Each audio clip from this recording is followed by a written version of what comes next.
Welcome back, folks, to another episode of Business from the Bass Boat on the Serious Angler Network, presented by RecLending. And guys, today, these are some of my favorite shows. We're catching up with Todd. And every time I just am seeing improvements on their end. They're looking pretty professional over there at RecLending when it comes to the podcasting department. And so figured we'd do an update. We're at the time of the year, we're looking at approaching Q4. Rate talk is in the economic news, in addition to just all these different topics around boats and tournament stuff. It's just a kind of a wild time in the industry. And so I love hearing from a guy who's got a lot of experience in the industry in the first place and always seems to have just a great take. I've had a lot of feedback over the last couple of years, just around people messaging in and be like, hey, enjoy having this Todd guy on because he's kind of got a lot of industry insight, much more than myself. So let's bring Mr. Todd in. How are we, Todd? Does that mean I'm old? Yeah, I'm doing well. How about you? Man, you've got the bourbon in front of you. You're in the vault. Like, tell us about the scene. Set the scene for anyone who is not on video and listening via audio. Well, I think I told you that we moved. We bought what used to be a headquarters for Union Bank in our hometown, and it's got 3 vaults. There's one in the basement. There's a big one that's right next to us, and there was this one. And I just thought, man, this is a perfect bourbon tasting room / talking to Adam room. And so we got a lot more stuff we're going to do to it, and I got some other stuff coming. But I own a vault.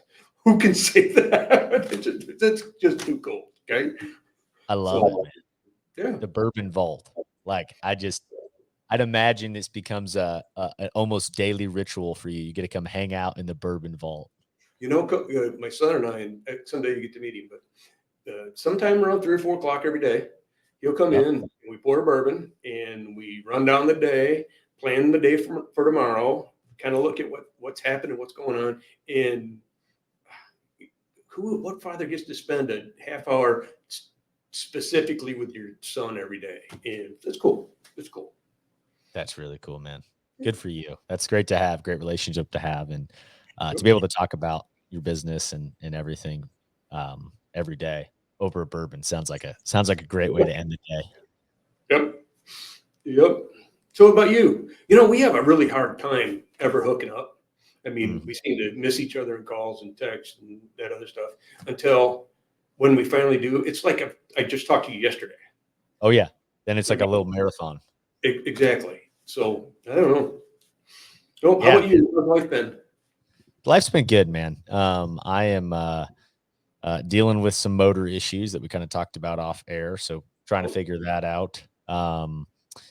And got kind of the end of my tournament season coming up here. So we've got a TBF semi-national championship, I think they call it, here for Idaho, Montana, and Washington, or I don't know all the states from the West stuff, but basically it's in Idaho. So I'm excited about that. That's coming up. And then a ABA championship on Coeur d'Alene, Northern Idaho, and Pend Oreille. So big smallmouth, largemouth in both of these places, just beautiful country, mountains, timber all around you. So super excited for end of September, early October. Luckily, I've got some great friends and just borrowing boats. Yep. So playing that game this fall, and then looking into 2025. But I'm looking forward to it, man. I mean, it's fall fishing time. It's cold in the mornings now in Idaho. It's felt like it's been such a hot summer. We've had so many forest fires, and woke up to rain, and I don't know what temperature it was, but it was certainly in the 40s. I walked out and was in a hoodie and was like, I'm cold in a hoodie. So it's good to see. That brings up a question to me.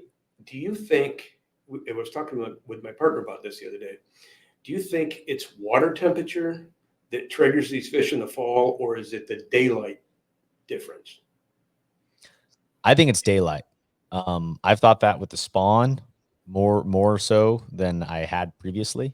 I think water temperature plays a factor, but in my mind, I think everything is so connected in all wildlife, whether you're deer hunting or talking about, fish. Like, I think everything is so tied to daylight hours.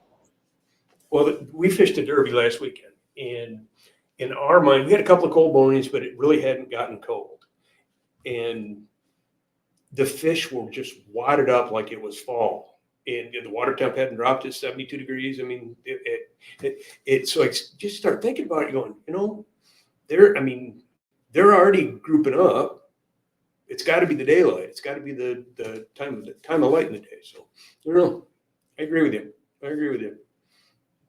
Yeah, I mean, I don't, I'm not a biologist by any means. It's just my own personal observation. I feel like I totally agree. There's times when it's been a hot fall and you're like, it still is like summer, outside, but those fish are grouped up in wolf packs, and you're like, this is what it's like in November, like, but it's things just seem to go that way with the time of year change, which is, I don't know, keeps exciting.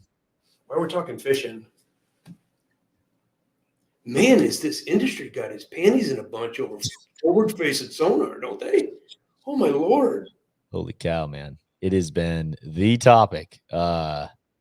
My goodness. And it's interesting to see all the leagues now at this point with their rulings, right, on what they're going to do for the 2025 season in relation to boats.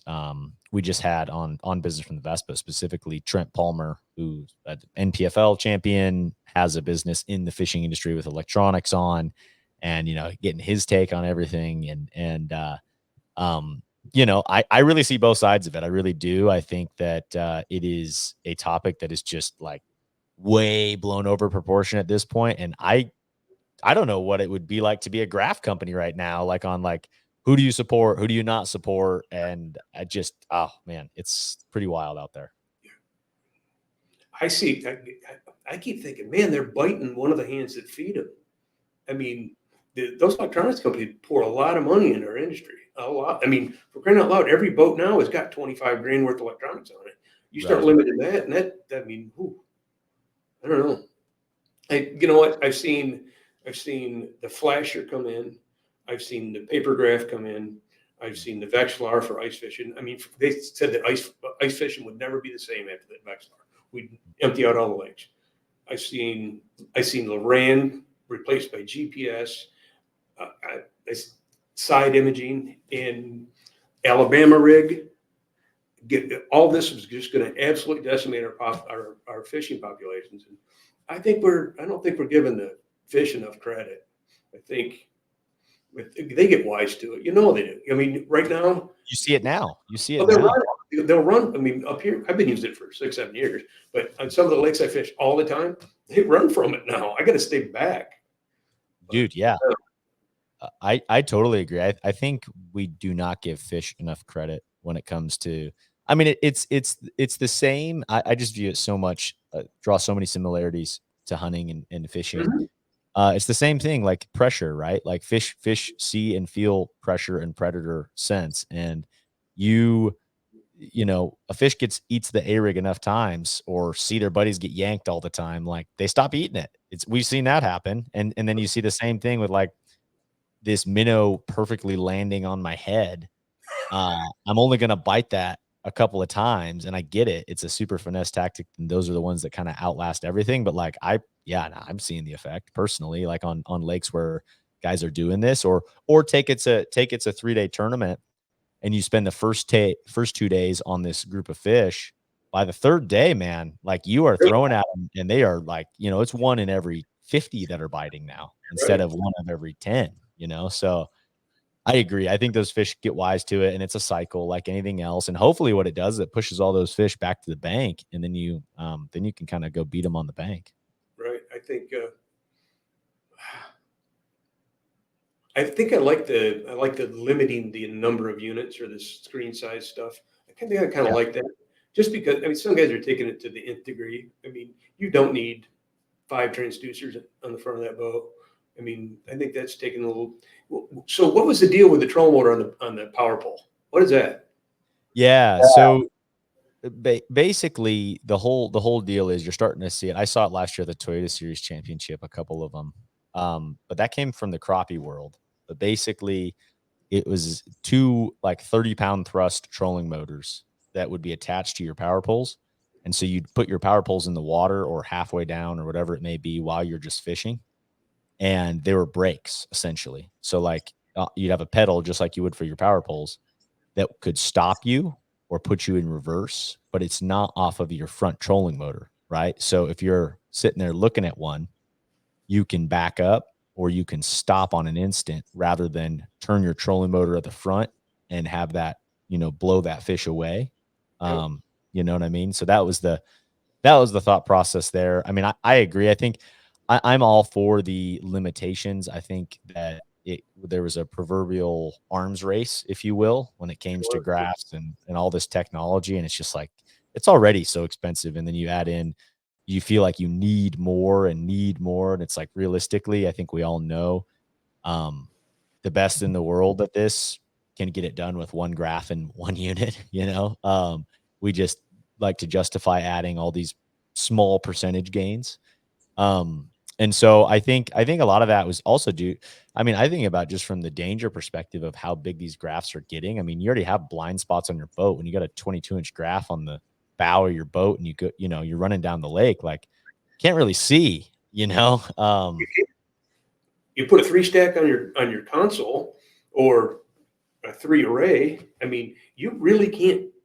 I'm a short guy. I'm looking around it. I mean, it's my partner's telling me, watch out for this, watch out for that. Yeah. Well, Yeah.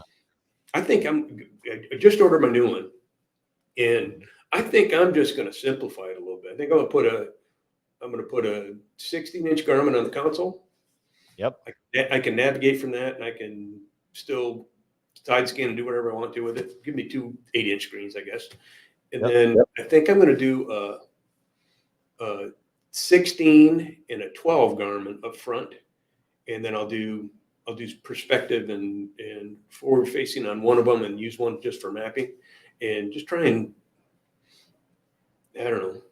I'm going the same way, Todd, on my next boat. And or I mean potentially this one, pending motor situation, but I'm simplifying, man. I think it's funny you say that too, because um, Trent rigs all the, he rigs Patrick Walter's boat, he rigs Kaita, or a lot of these Japanese guys' boats. He goes everything from super high end rigging to just everybody. I don't know how hundreds of boats a year that they rig, but they rig a ton, and out of Georgia, so big fishing market. And he said he's seeing that little bit of a trend, or that's his favorite setup right now. My plan for my next boat is same deal. I want one 16-inch graph at the console, very clean. I can do everything from side scan, have a little bit of map showing, and that's just one big unit. Make it easy and less redundancy of cables, having issues and everything else. And then at the front, I think I'm even going to go a little smaller. I think I'm going to go 2 12s. I'm going to do one with a, live scope on it, and then one with mapping. And like, that's it. So I'm thinking 3 graphs on the next boat, simplifying it down. I mean, You just don't need all this stuff, in my opinion, for the vast majority. we've got a couple places up here that Saginaw Bay. One of the derbies that I fish, we can't go all the way out into the bay. We can only use half of the bay, and the only thing you can catch in the lower half of the bay is largemouth mostly. And you got to get right up in the. I mean, you're in a foot of water, catching them out of 10-foot tall doolies. Well, Saginaw Bay is evil, so I de-rig the boat every time we go. So I take all the graphs off. I take the 360 off. I take the right height off. I take all of it off, and then you got to put it all back together again. And I can simplify my life if I just drop a couple of grand. Plus, I save 5, 6, 8 grand. I mean, no, I'm gonna get easy. Yeah. Well, I love how you call it evil. There's the Columbia River out here. I think the best term that I've heard is from Mr. Jake Boomer, the owner of Alpha Angler Rods. He said, "Adam, that place is biblical at times." I thought that was great. It's like Oh that yeah. place can get quite biblical, and it's like, Oh man. that's a new term for when something gets bad. Saginaw Bay is it's shallow. I mean, I think it averages like 7 or 8 feet for the entire thing. And you put a 6-foot wave in 7 foot of water, and there's sand in between every one of them. I mean, it's just evil. And they're so close together, it beat the snot out of you. Yeah. You take all your stuff off so you don't break everything. So, but That's the thing with the Columbia that, and again, this is my first year ever fishing it. But basically the wind always blows the opposite of the current. And again, this is the Columbia River going into the right. ocean, right? So there's a strong current and the wind always blows against it, prevailing every single time. And so you just get these stacks, these just Widen super waves tall. up. Yep. They just get so big. I mean, a 15-mile-an-hour wind, and you're like, these are 4 footers. Like Yeah. these are now almost 5 footers. Like, anything over that, it's like they get really big really fast. Oh, well. Yeah. You got a leash on your boat? I don't, man. And that is after seeing you're referring to West Yeah. Logan. The Yeah. safety thing. Yeah. I need one, man. Like that has inspired me. Like that was terrifying. And I just I think that is a worthwhile thing because anyone who has had a motor pop off, they always say it ends up landing or very close to the boat. You know what I mean? Yeah. I mean, or put it in their lap. I mean, it's just a matter of time before it happens. I mean, I don't know. We had that little rash where there's 3 or 4 of them in a row, and I put one on for $300. Saved my partner and I's life, right? Wow. I Yeah. mean, just $300. But I don't know. We're kind of all my folks now are kind of having a. I don't know if I should, but we're kind of having that conversation with the folks buying boats that if you don't have a leash on, it's cheap. Just do it. I mean, it's not going to be too much longer, and we're probably going to have series saying, yeah, you got to have a leash on it, or whatever. And there's some young kids out there driving boats now that probably aren't as familiar with them as they should be. So I don't know. I was wondering.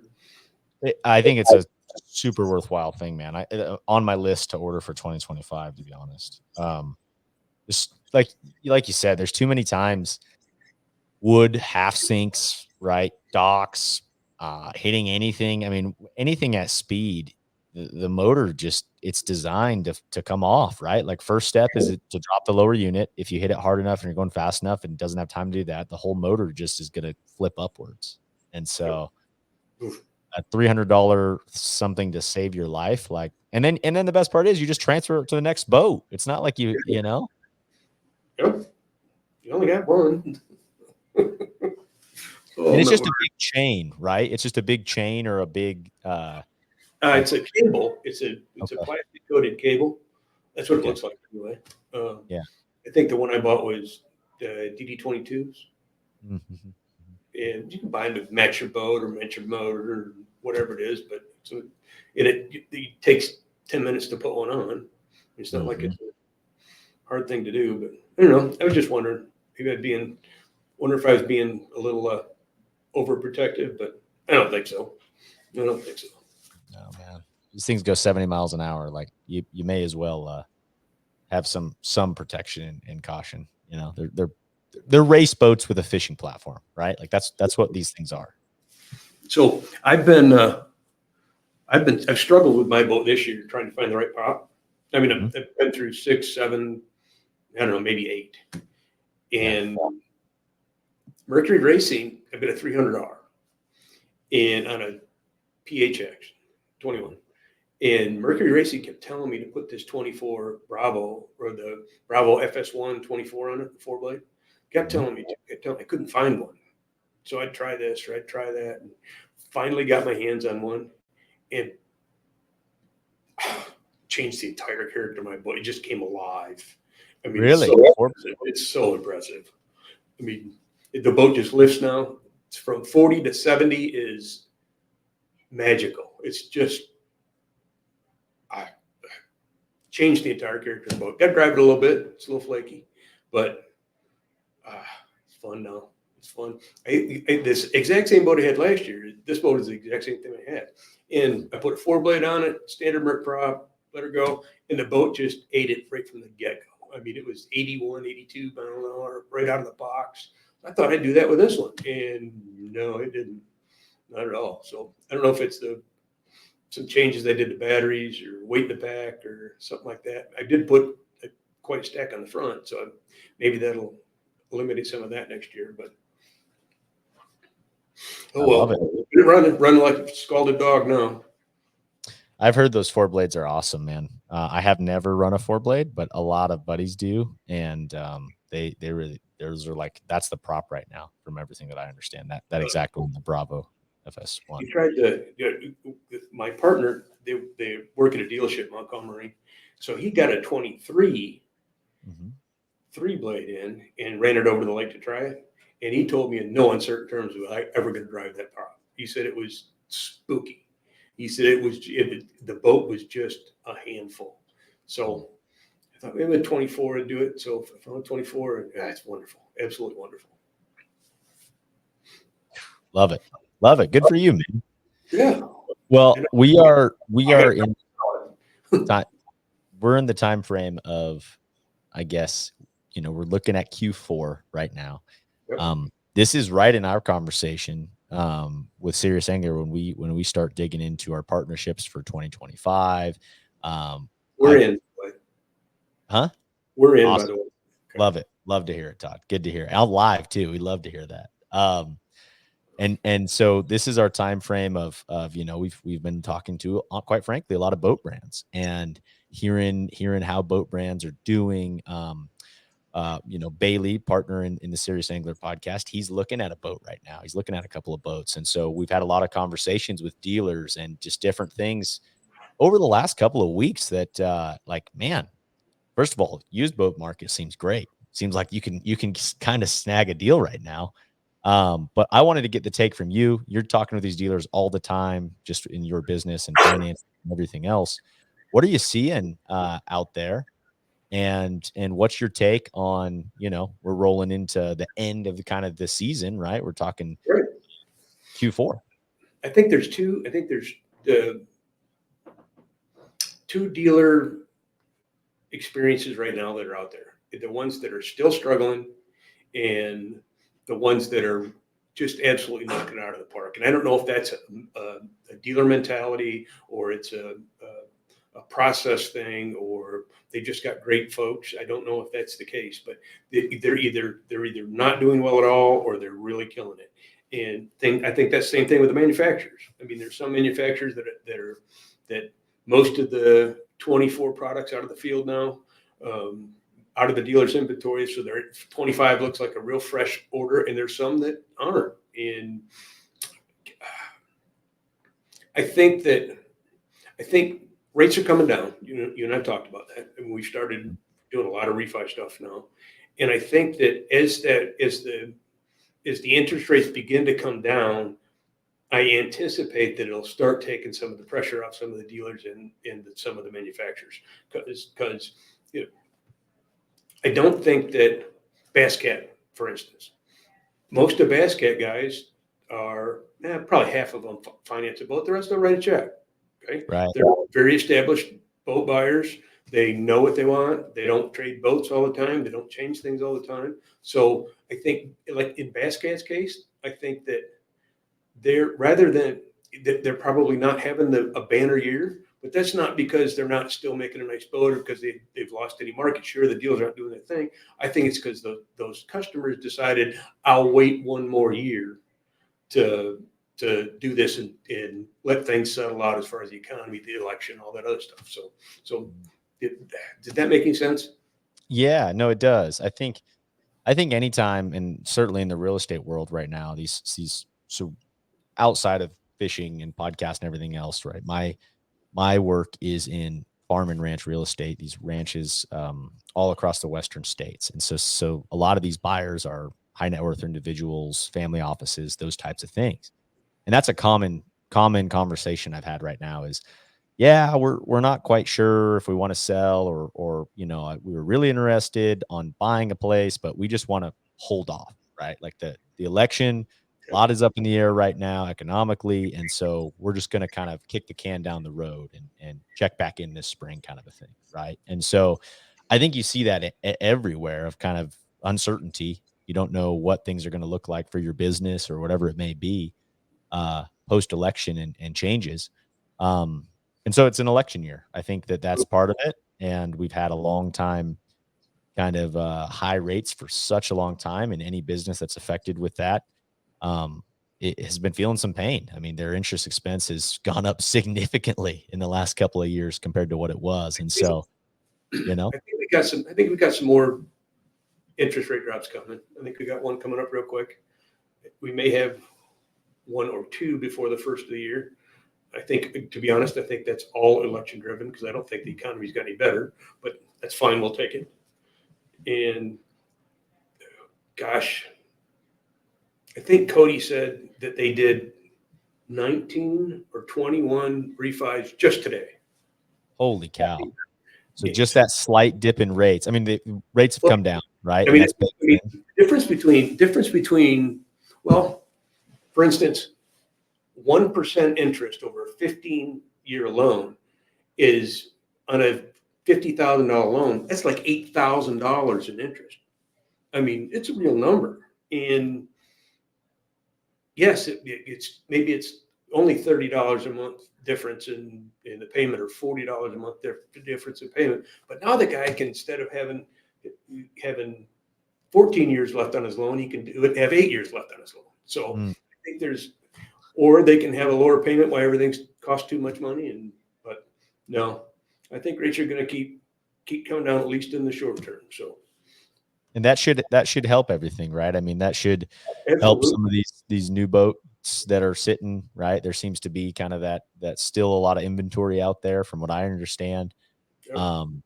That opens the door to more people being able to afford and decide to make that purchase from a finance perspective. I think as an industry, the bass boat industry anyway, we're really kind of lucky, because a lot of this stuff we experience it, but we don't experience it in the great big highs and the great big lows that the pontoon world does, or the ski boat world does, or the jet boat world does. So ours we still have them, but they're not giant ones. Right now, the pontoon world is on its can. Really? The RV world is upside down. Oh, so I've heard that. I think we're in a good place for right now.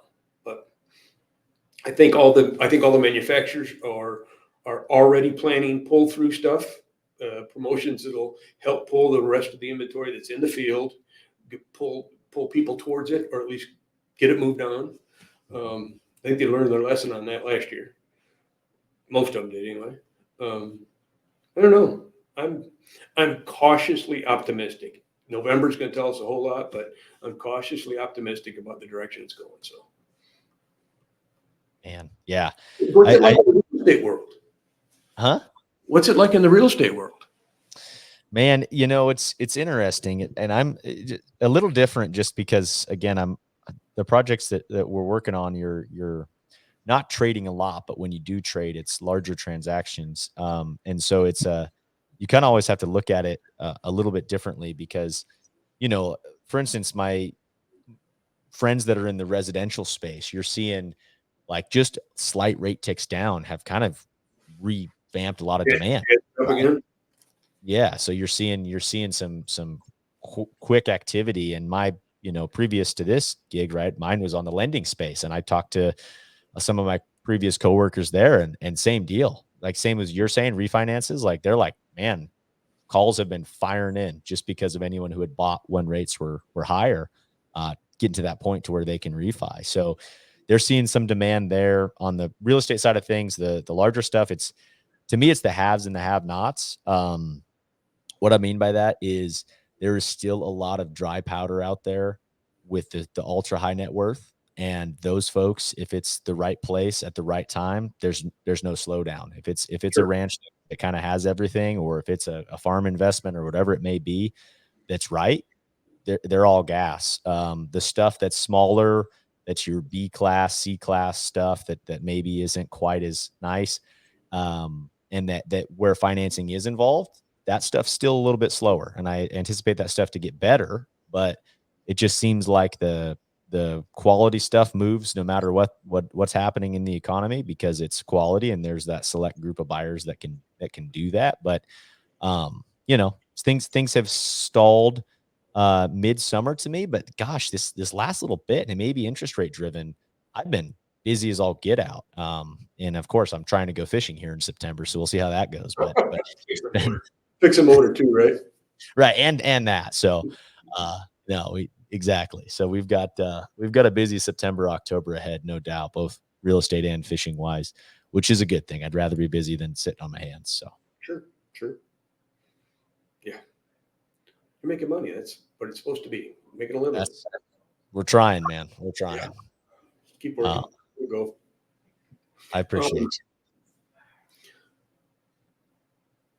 What have you heard anything? Do you know any of the Tracker Ranger dealers, the Bass Pro Shop stuff? Do you know anybody involved in them?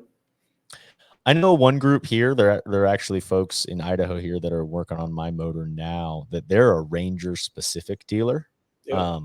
So it's not like they carry all three. So I've talked to them some, but I'm not super tight with anybody that kind of is a straight Johnny Morris or the, White River Marine Group, if you will. What are you kind of hearing there? I mean, I think Tracker Johnny Morris have been their long-term goal has always been to move away from dealers and into stores. And I've seen, I don't know, I don't want to start silly rumors or panicking, but I'm starting to see some local stores popping up that are just going to put right in between a couple of dealers, and all of a sudden now those dealers don't have the line anymore. I think we're going to see a shakeup. I really do. So you're saying a new Cabela's or a new Bass Pro Shop store going into a new place, and therefore where there was maybe a dealer that carried Ranger, Nitro, Tracker, they're kind of screwed now because the big dog's in town that does everything. Absolutely. And I hope I'm not like telling any industry secrets, but Johnny Morris has had for the past 4 or 5 years, that maybe it's longer than that. He had like really serious incentives for being a Tracker only dealership. So to the point where it was 8, 10, 12% rebate stuff that came back at the end of the year that you gave up if you weren't exclusive. So now he's got all these dealers that have done this, and the shakeup is going to be now. These are going to be lines of boats they can have. How do you support? If you're used to selling 250 tractors a year, how do you do that with Crestline or Lund or something else? How do you replace that? So I was just asking if you were seeing the same thing, but yeah, no, it makes sense to me, right? Like with what you're saying, it's an interesting thought process from the brand's perspective. Something that like I've been kind of keying in on here lately after a conversation with Rick Pierce with Basscat was just like, okay, how do I just asking, and a lot of the bass boat brands have this report done, right, where they can see how many boats are sold each yep. year, whether it be, how many new boats are registered and which brands they are, blah, blah, blah. And you have to kind of weed What through county, that. what state, whatever, Yep. Yeah. Where it's registered. Right. And so it's interesting to me, kind of you look at the market share, and the cheaper bass boat market has been interesting to me. Your nitros, right? Maybe your baseline skeeters. You could maybe include the baseline, my boat, a Phoenix 721 in there. Falcon to me is one that's playing in that realm. There's always a big volume of boats in that. And I wonder if like at this time, if economically things are tougher, guys still want to bass fish. Obviously then you can go down to Tracker and aluminum boats and get even in cheaper. But I wonder if that volume will increase versus your $100,000 boats. You know what I mean? Guys kind of go into that $65,000 boat or whatever that looks like. What's kind of your take there? I don't know how long you kind of watched the bass boat world, but for the past 2 downturns, early 2000s, then 08 and 09, there was a manufacturer or two that really kicked off the buying again by putting out a high value introductory boat. Tracker did it in 08 with what was it, their 20-footer with a 225 that was 36 grand or something like that, or 28 grand. And then Stratus did it in the early 2000s with the 185, Stratus 185 had a 150 on it. It was 15 grand. Skeeter did it. And so I just think we're waiting to see that to get it sparked up again. And hey, we need to, for an introductory boat. What's an introductory boat cost now? I mean, what's an introductory boat? Yeah, like I guess it would be a Nitro Z19 or Z20, I guess, something like that, right? I don't know what I mean. They got to be at least 60, I would think, once you put graphs on it. 65. $60,000. That's, I mean, yeah, but the buddy Steep. of mine just took a 919 Phoenix in a trade of 19, and no, an 18, and it's he's got it for sale for 40 grand. Jeez. I mean, 40 grand, and I know he's going to sell it. I mean, he's tickled to death. He thinks he got a great price on it. I know he'll sell it, but I'm thinking to myself, good God, what have we got to do? Oh, I'm sorry, don't mean to downplay our industry, but you gotta shake your head sometimes. Yeah. It's wild to think about, for sure. And just how expensive everything is. Hopefully kind of some of these restrictions, I guess, maybe start that trend. Maybe we'll start a trend, Todd, with our simpler boat packages, right? Just running. I really truly believe you can get 95% of the way there with that setup, with 2 graphs on the front, 1 at the console.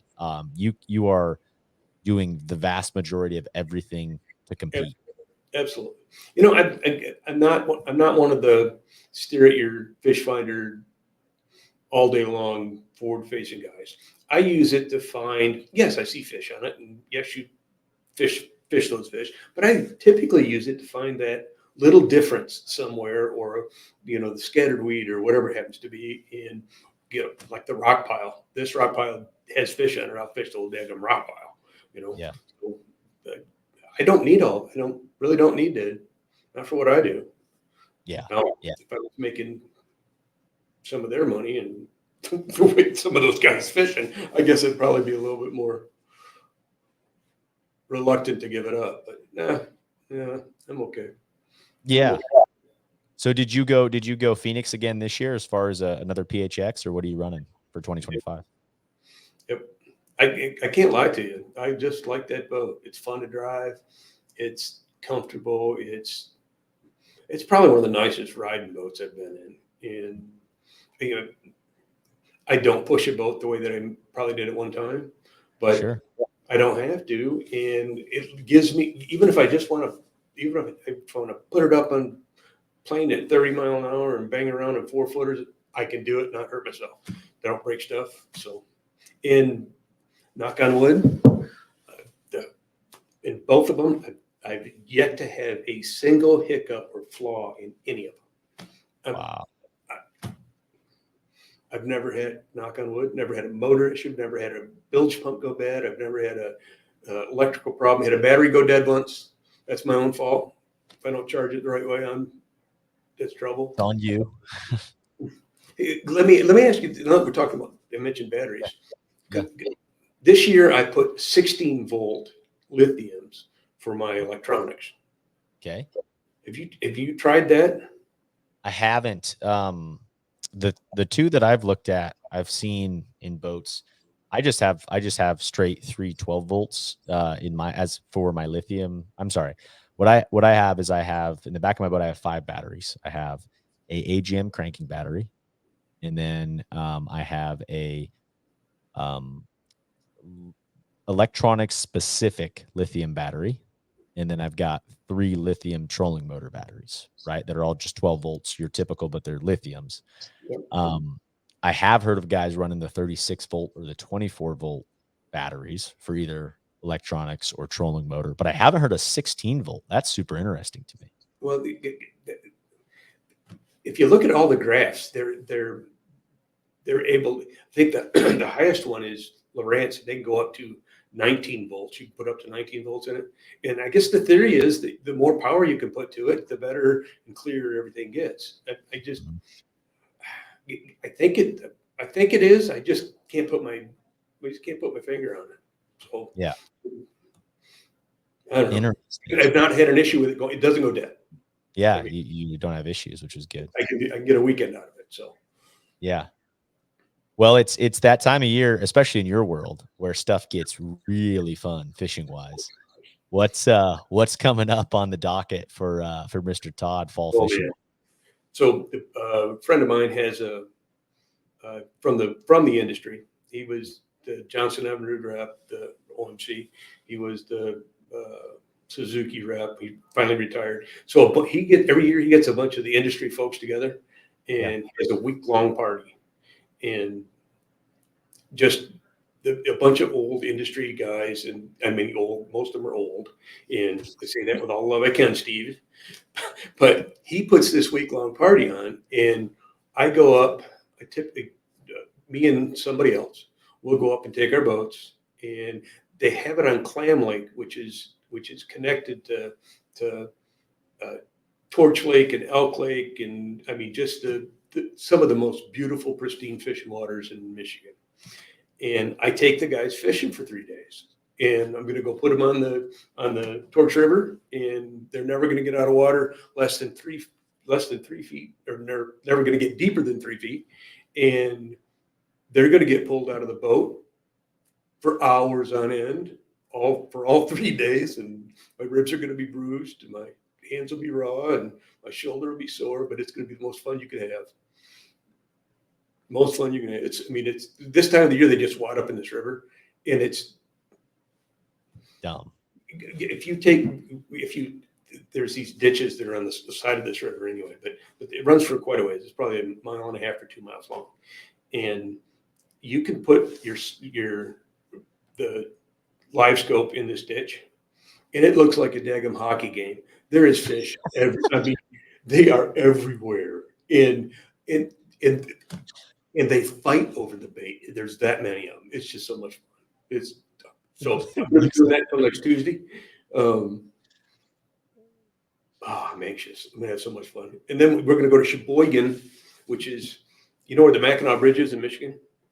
I Right heard of it. it's right at the top of Michigan, and it's the bridge that connects the Upper Peninsula to the Lower Peninsula. Okay. And there's a river that dumps in right there. It's the Sheboygan River. And they do the same thing there, except they're Great Lakes fish that show up. And you just don't know what schools are going to be there from when they could be all 4-pounders, they'd be all 6-pounders, they'd all be 8s. I mean, they're just giant schools of smallmouth. And you just go up there and you catch them all day long, you go back to the hotel, get something to eat, start again in the morning. So it'll be good. So, no. What about you? Do you up your way? When did the smallmouth start getting ugly for you? Dude, soon, very soon. I mean, like I would say it's like you said, I've been out here in the last couple of weeks, you're starting to see fish group up like they do for the fall. And it seems early to me for that to be happening. But boy, I fished a tournament the last couple of years. I fished the championship for the ABA has always been in northern Idaho or northern Washington the last couple of years, the first week of October every year. And by that time, like they're already there. You know, it's that first week of October is just, you know, like you said, you look down on live scope and you're like, well, there's 40 of them together right there. Like, watch this. Pitch a bait over and you're like, get ready. Like, here they come. And, man, so just the sights, I'm ready for that, man. So it's all about to turn loose.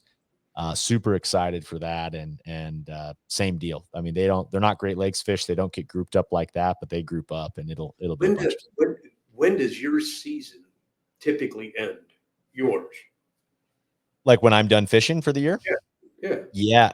Tournament wise for me, I'm done this year after October. I'm not fishing the Toyota Series Championship this year. That would generally be my November tournament across the country somewhere, but I'm generally done October of this year. And then I may, go try and catch some really big winter smallmouth kind of a thing, go hunting November ish. But outside of that, A, I got to figure out the boat issue. But B, I don't, my fall season sort of wraps up October, I guess, fishing wise. I think you should try to plan something to come this way. Yeah. You really should. Dude, that sounds, listen, you're speaking my language. When when do things, I guess, how long will you fish into the fall? I mean, I get it. Weather can be nasty, but what does that look like? I mean, Really? literally in top freezes. I mean, it doesn't die. I mean, it just maybe they eat that way when there's ice on there, and we just don't know it. Yeah, you just can't fish for them. I mean, it's just we do get when the water gets down in that lower 50s, mid 40s, then they kind of switch up a little bit on you, and we catch them on a blade. And if you ever caught a fish on a blade, Oh yeah, love that's it. fun. I mean, and they rip the rod out of your hands. It's just Yeah. so much fun. But Yeah. I mean, and there's that time of the year you can go anywhere you want to and get hotels anywhere. You can all the lakes you never see another boat. I mean, so It's favorite time I of the mean, year. I mean, if you get some, and I have like a bajillion frequent flyer miles. If you want to, Oh, all you gotta do is come. let's I seriously, promise you it'll be fun.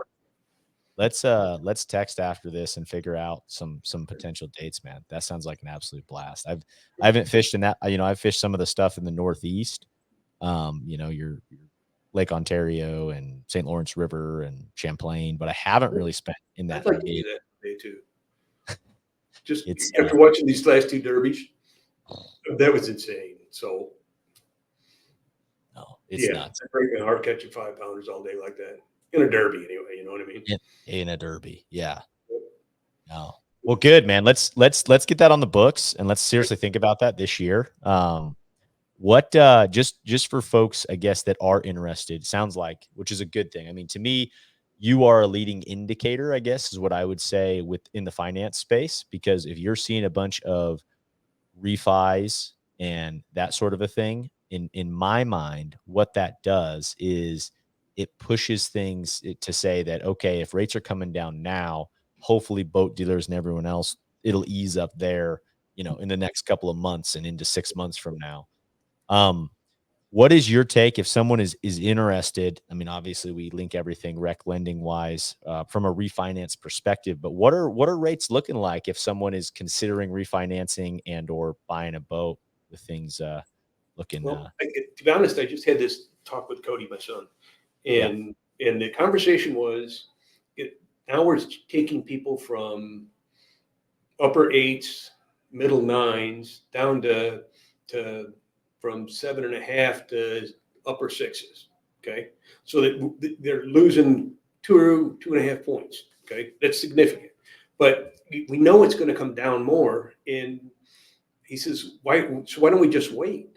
And I said, first off, I don't know if it's always going to be that way, and I don't know if they are going to come down. I said, and if they do, and we lose another point, or we lose 1.5 points, we'll just redo it again. It don't cost them any money. So I would say that if you're in that 8.5 to 8.5 plus range from an interest rate standpoint, call me. Like I mean, we can certainly help. And it's the titling stuff is much simpler because all we're doing is changing lien holders. You don't have to. Not a lot of stuff that they've got to chase. I've tried to make it. We kind of designed a system that our goal is to be able to complete one of these things in a couple of hours. So get all the approvals in place, get all the docs, if it's an in-house deal anyway, you get all the docs put in place and send it DocuSign, and they're done on their phone. It's all done. And they do try and do as much for that customer as they can. They'll call and get a payoff. They'll call and get the old MSO from the dealer if they need that kind of stuff. So we're trying to make it as absolutely easy as we can, just because if you make it a headache, even if it's helping them, the tendency in a world like this, it's a headache. And so that's where our head's at anyway. So I like it. Well, good to hear. So if anyone out there, if you're in that 8.5% range, or maybe, and if you're looking at boats right now and you're getting quoted, I talked to a buddy the other day that was getting quoted, and I said, hey, give RecLending a call and see what they can do from a competitive standpoint. I don't think it ever hurts to shop around. Whatever a dealer gives you, you may as well at least see what else is out there from a perspective. perspective. Your partner referred somebody to us a couple of weeks ago, Mhm. and gosh, what a nice guy! Did a great video for us. I mean, I think Yeah, it was an experience for him, but I mean, what a nice guy. So tell him thank you. I will. Absolutely. I will. We have a meeting later this week, so I certainly will. Cool. Awesome. Well, Well, Todd, man, let's seriously put down some dates. I'd just love to see your part of the world. I want to have a bourbon in the office. I think that's probably my number one goal. Like fishing sounds great, but I think a bourbon in the vault rather is what needs to happen. Uh, it's an integral part of every good time. So that's I all love right. it. Go ahead. Awesome. So I'll try and I'm leaving out of town tomorrow. I'll try Yep. and get something off to you what my schedule looks like through mid October through late November, and we'll try and pin it down from there. Okay. Love it. All Sounds right. good, my man. Well, you I take it appreciate easy. it. I appreciate Enjoy, it. What's that? enjoy, enjoy the traveling. Enjoy everything this weekend. A couple days on the water sounds pretty good to me. I'm giddy about it. Can you tell? I am just giddy about it. So I'll send you pics. Okay, sounds good. Certainly do that. Yep. And everything else, man, take it easy this fall and yeah, send me Stay some safe. pictures. If there's anybody out there I can help, I'd be happy to. Thank you. Okay. Absolutely. All right, man. Have a good day. We'll see you.